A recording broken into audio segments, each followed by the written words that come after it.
Hey, it's Max Carter. And Nick Vernacci of Serious Software. And today we'll be teaching you to use UDFs and dashboards. All on control.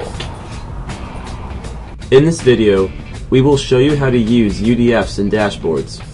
To start off, if you don't know what a dashboard is, your home screen on Control is a dashboard. You can add many different instruments. Basically, change your dashboard to whatever you want. First off, we will show you how to add instruments. On the home screen towards the top, you will see there's an Add Instrument button. This is where you can find different things you can add to your dashboard.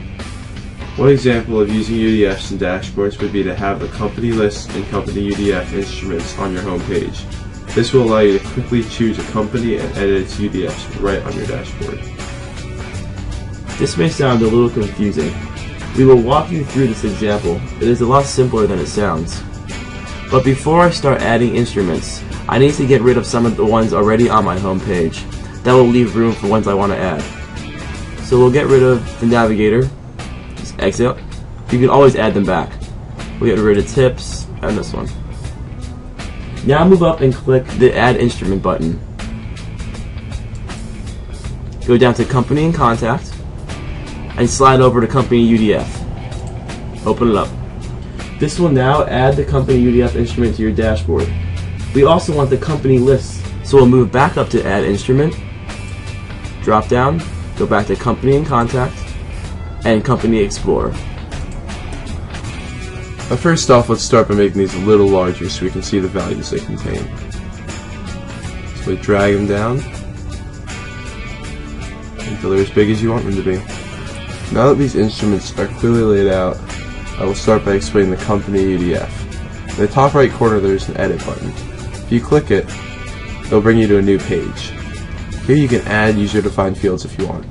Click the Add User Field button, and there's a list of user-defined fields that you can add. Let's go down. Let's add hot buttons and decision maker. Simply click OK and the X. And as you can see, those two user-defined fields are right there. Now that we have added UDFs to our company UDF instrument, let's move down to the Company Explorer. This instrument works the same way. You can add companies to this list. But for our purposes, we are just going to use the companies that are already here. Now to show you how to use UDFs in your dashboard, we're just going to select a company. We'll select Bank 1. You can fill in the UDFs that we have added for the company you have selected. So let's say the decision maker for Bank 1's name was Mike. Type it in and just save it right here. Let's select another company. We'll do Whitestone. Click it once. Let's say the decision maker for Whitestone's name was James. Fill it in and save it. And click back to Bank 1. And the UDFs that you have filled in are all saved. By having this on your dashboard, it saves you the time of opening each company and their UDFs.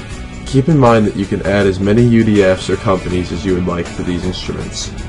This is just an example of one way you can use UDFs and dashboards. Well, that wraps up our video on using UDFs and dashboards. Just remember that was one way. There's plenty of different ways you can use them. Max and Nick, helping you get in control.